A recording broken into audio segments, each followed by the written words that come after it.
너무나 기이하게도 EPL 최고의 스트라이커 중 한 명이라고 평가받는 손흥민을 윙어로 옮겼더니 토트넘은 지독한 부진에서 벗어나 6경기 만에 승리를 거두었다. 그 이유에 대해 정밀 분석을 하던 영국 전문가들은 손흥민 한 명의 영향력에 경탄할 수밖에 없었고, 경기 후 토트넘 선수단에게 전하는 포스테코글루의 확실한 메시지는 일약 화제가 됐다. 손흥민이 또 하나의 역사적인 기록을 남겼습니다. 전설로 추앙받아 마땅한 기록입니다. 토트넘 후스퍼는 11일 오전 1시 30분 프리미어리그 16라운드에서 뉴캐슬 유나이티드의 4대1 대승을 거뒀습니다. 이날 승리로 토트넘은 5경기 무승을 끝내면서 승전보를 울렸고 홈 3연패도 끝낸 게 고무적이었습니다. 이날 경기는 단연 손흥민의 대단한 활약이 돋보였습니다. 사실 경기 전날에는 토트넘 팬들과 대한민국 축구 팬들은 근심에 쌓였는데요. 손흥민의 허리 부상으로 출장이 불투명했기 때문입니다. 특히 작년에도 월드컵을 앞두고 부상을 당한 전력이 있어서 이번에도 그런 일이 반복될까 우려의 목소리가 있었습니다. 하지만 기우였습니다. 손흥민은 전날 5경기 무승으로 인해 팀 분위기가 내려오자 인터뷰를 통해 따끔하고 솔직한 비판을 하면서 팀 동료들에게 분발을 촉구했는데요. 손흥민의 외침이 들렸던 것인지 토트넘은 마치 10라운드까지 무패를 달리며 선두에 오르던 모습을 되찾았습니다. 특이하게도 손흥민은 이날 좌측 윙어로 나섰습니다. 해리 케인이 나간 후 최전방은 손흥민의 자리였는데 원래 포지션인 좌측 윙어로 돌아왔고 히샬리송이 최전방에 나섰습니다. 하지만 역시나 축구 자체를 잘하는 손흥민답게 좌측 윙어에서도 월드클래스였습니다.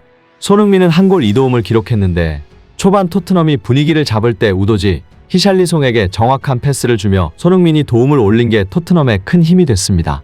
전반 24분경 손흥민이 왼쪽 돌파를 통해 상대의 측면을 완전히 뚫었고 택배 크로스가 장렬했습니다. 상대가 어떻게 할 수 없었던 완벽한 패스에 우도지가 발을 갖다 댔고 소중한 선제골을 기록했습니다. 전반 37분에는 히샬리송이 골을 넣었는데요. 이번에도 혼전 상황에서 또다시 손흥민이 왼쪽을 1대1로 뚫었고 손흥민의 절묘한 패스가 히샬리송에게 향했습니다. 역시나 이번에도 히샬리송의 방향만 틀어놓는 가벼운 왼발 슈팅으로 골망을 갈랐고 오랜만에 윙어로 나선 손흥민은 폭풍 어시모드를 보여주며 팀의 공격을 이끌었습니다. 순식간에 2대0으로 앞서간 토트넘은 후반에 나온 히샬리송의 추가골로 3대0을 만들었고 경기의 마무리는 손흥민이 지었습니다. 히샬리송이 교체돼서 나가자 좌측이 아닌 손톱으로 다시 돌아와 골을 성공시킨 것. 후반 38분 손흥민의 저돌적인 돌파가 나왔고 완벽하게 수비를 뚫어내며 1대1 찬스를 만들어냈지만 상대 골키퍼에게 걸려 넘어졌습니다. 명백한 파울의 심판은 PK를 선언했고 손흥민은 가볍게 상대 왼쪽을 보고 강력한 킥을 성공시켜 8시즌 연속 2자릿수 골을 만들어냈습니다.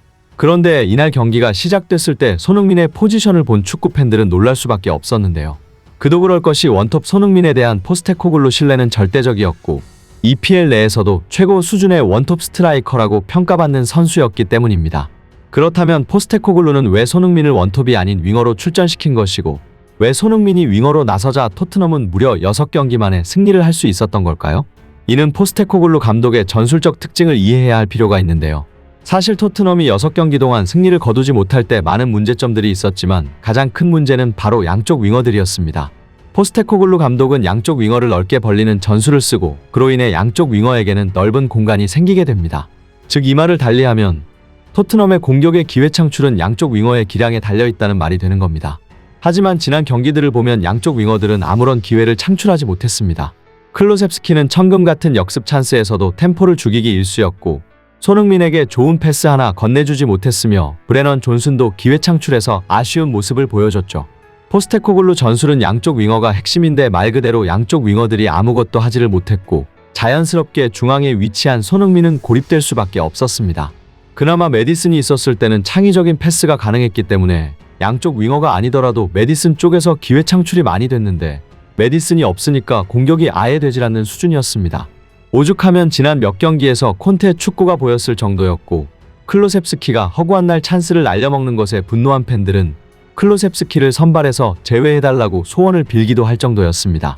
하지만 이날 손흥민을 좌측 윙어로 빼니 포스테코글루 감독의 고민이 단 한 번에 해결됐습니다. 손흥민이 단순히 2개의 어시스트한 것을 제외하더라도 손흥민이 사이드에서 경기를 풀어주니 토트넘의 빌드업 수준 자체가 달라진 겁니다. 이날 뉴캐슬은 강력한 전방 압박 전술을 들고 나왔는데 손흥민이 단 한 번의 터치와 단 한 번의 패스만으로 뉴캐슬의 압박을 무력화시킨 장면이 수차례 나왔습니다.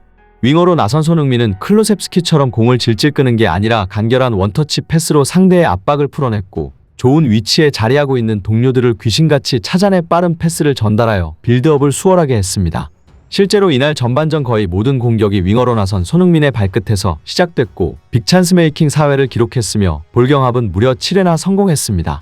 말 그대로 손흥민이 윙어 자리에 나서니까 그동안 답답했던 토트넘의 경기력에 혈이 뚫린 것이고, 손흥민은 토트넘의 윙어 자원들에게 패스 타이밍, 역습, 컷백, 크로스, 스프린트는 바로 이렇게 하는 거다라는 걸 확실히 교육시켜 준 겁니다. 실제로 포스테코글루도 손흥민을 윙어로 기용한 이유가 바로 이것 때문이라고 밝혀 화제가 되기도 했는데요. 포스테코글루는 경기 후 인터뷰에서 이렇게 말했습니다. 나는 우리가 더 나은 모습을 보여줬다고 생각했다. 그리고 그런 분위기를 손흥민이 조성해줬다. 손흥민으로 인해 우리는 파이널 서드에서 더 위협적이었고 골들은 자연스럽게 따라왔다.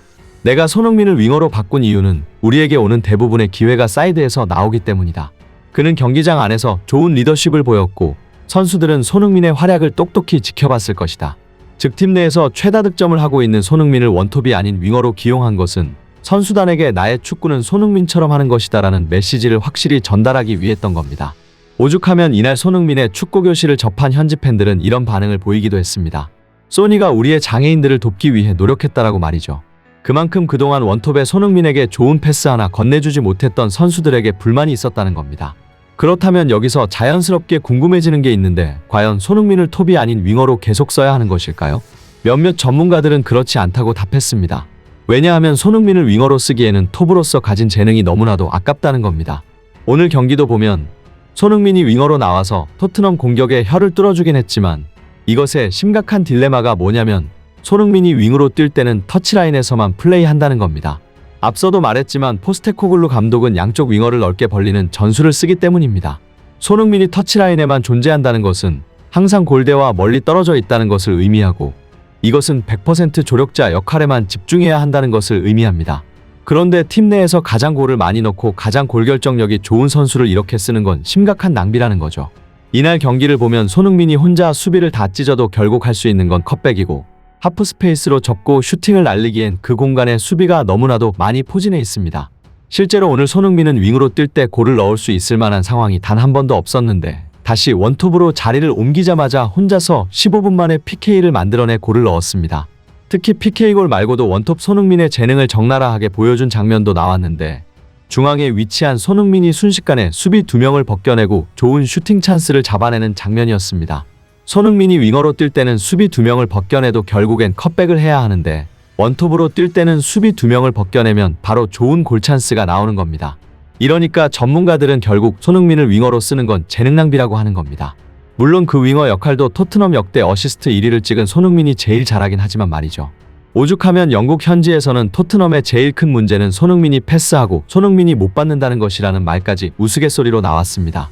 윙어로서의 역할도 완벽하고 원톱으로서도 EPL 최고 수준인 손흥민이 2명 있으면 토트넘의 모든 문제가 해결된다는 거죠.